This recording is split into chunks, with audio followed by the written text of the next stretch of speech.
Ok, as certezas da fé, foi onde eu parei, continuando o vídeo. Essas certezas da fé, elas serão contrapostas no pensamento racional, ok? Então, os adeptos da reforma protestante, como Martim Lutero, eles vão defender o acesso direto ao texto bíblico, diferentemente da concepção da igreja, que mantinha, além dos textos bíblicos, os dogmas elaborados pelo colegiado católico. Então, essa influência da reforma foi provocada diretamente pelo pensamento racional. Está aí a relação um pouco próxima entre o Martinho Lutero e o Erasmo de Roterdã. Ok? Então, deixa eu passar o slide. O próximo slide aqui eu já tenho a importância das obras e de autores renascentistas.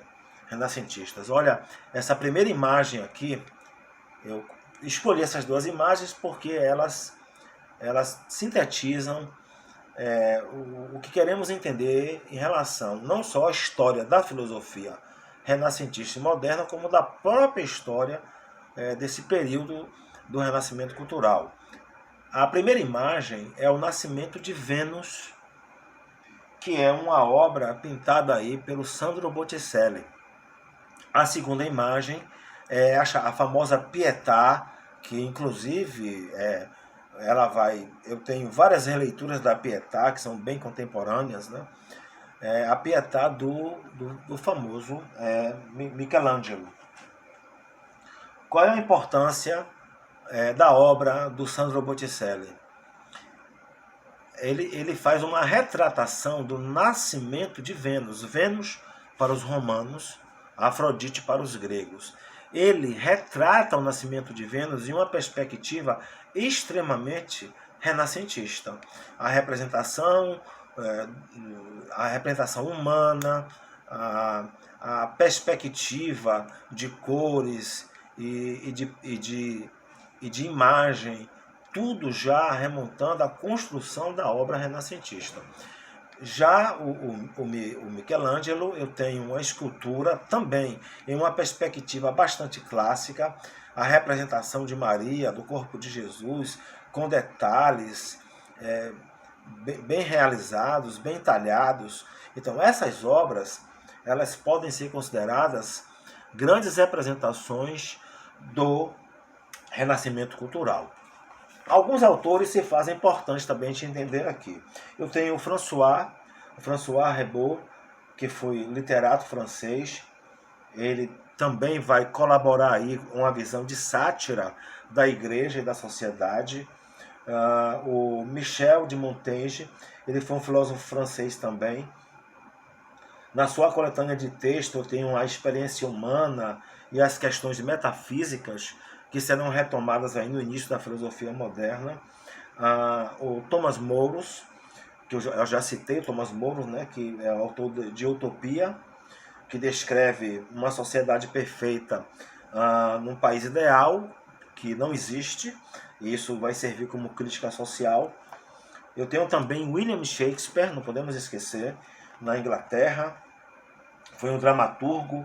As principais obras do Shakespeare: Romeu e Julieta, Hamlet, Rei Lear e Sonho de uma Noite de Verão. Todas essas obras do Shakespeare, eu tenho também várias releituras contemporâneas. Outro autor importante, Miguel de Cervantes, na Espanha, que escreveu Don Quixote. É uma obra também sátira. Ele vai satirizar os ideais da cavalaria, né, herdados da Idade Média. O Don Quixote mesmo é um personagem que vive fora do seu tempo. Em um tempo em que cavalaria e cavaleiro não tinha tanta importância, e ele tenta reviver essa experiência. Também tem uma importância muito grande para a filosofia contemporânea, a obra do Cervantes. Outro autor que a gente pode citar aqui é o Gil Vicente, que foi dramaturgo português. Ele foi autor de uma obra chamada Lusitânia, Barca do Inferno e A Farsa de Inês Pereira, todas elas também em um contexto de crítica social. E o famoso Luís de Camões, que foi autor de Os Lusíadas, né? Foi o mais importante poema épico de língua portuguesa, onde ele vai enaltecer os feitos portugueses no contexto da expansão marítima e comercial.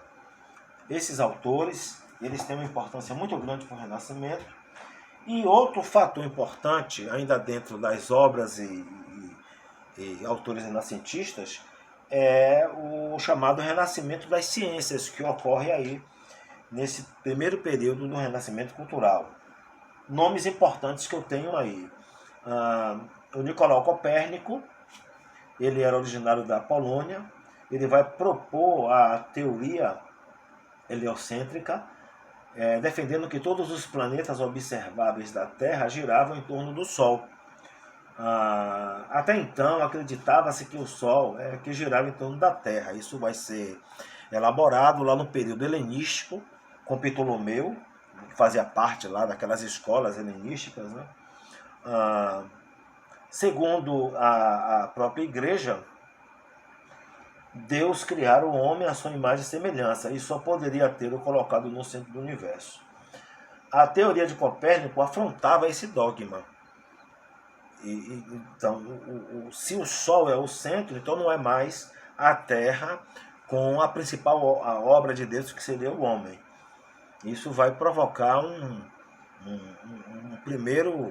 uma primeira grande oposição entre renascentistas e igreja.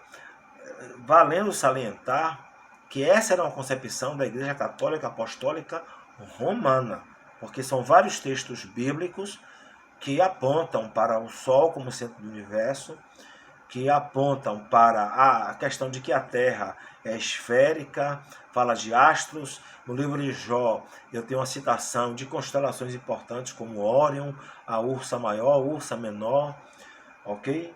Então essa era uma concepção da Igreja Católica Apostólica Romana. Giordano Bruno, que também foi um autor que trabalhou em cima da teoria heliocêntrica, ele acabou sendo queimado pela Igreja. E o outro autor importante aqui seria Galileu Galilei, que era italiano. Ele fez novos estudos em torno do heliocentrismo, cálculos, medições, e isso acaba dando mais precisão à teoria heliocêntrica do Copérnico. Ele também vai desafiar a Igreja diretamente, interpretando a seu modo as Escrituras Sagradas. Uma coisa curiosa é que o Galileu Galilei, ele tinha muitos amigos na Igreja, então isso facilitou o desenvolvimento do seu pensamento. Outro autor importante é o Johann Kepler. Ele era alemão. Ele vai defender a ideia de que os astros realizam não só um movimento circular, mas elíptico em torno do Sol. Ele retoma os estudos de antigos pensadores gregos, como o próprio Ptolomeu, mas a sua teoria prepara o caminho para a descoberta da lei de gravitação universal, que vai ser desenvolvida pelo famoso Isaac Newton. Então esses são os autores principais que marcam a história da filosofia moderna.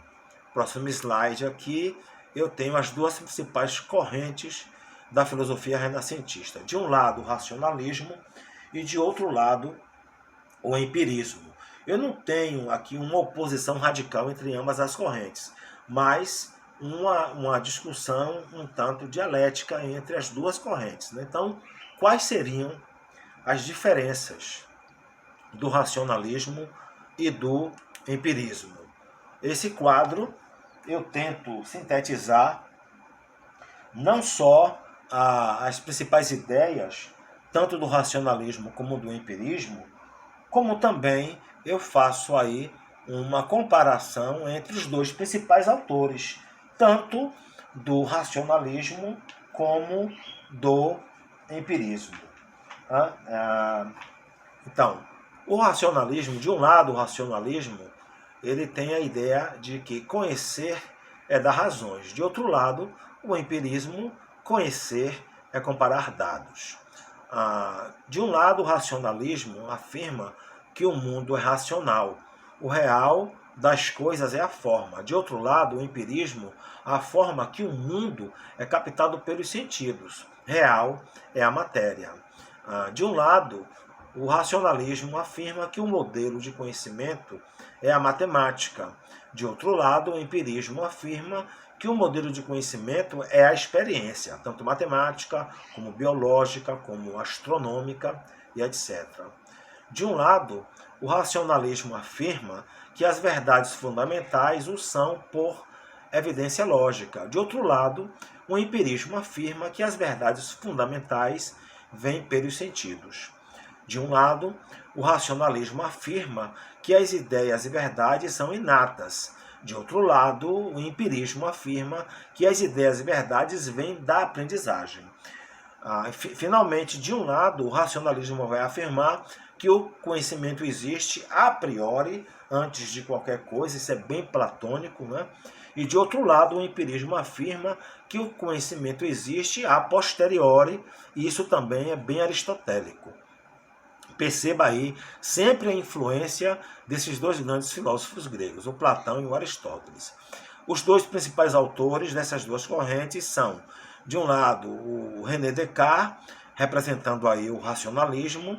A máxima do René Descartes é cogito ergo sum, ou simplesmente res cogitans, que quer dizer penso, logo existo, né?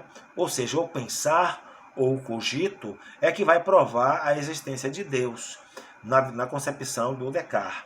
Descartes ou Descartes, ok? E também, para o Descartes, eu tenho aí a valorização da razão, a priori, a valorização da razão. Do outro lado, o empirismo, eu tenho um principal expoente, o David Hume. Para Hume, ele faz uma crítica à ideia de somente pensar, porque para Hume, eu não posso provar a existência de Deus apenas com o pensamento e com a razão. E ele vai desenvolver a ideia de empirismo psicológico.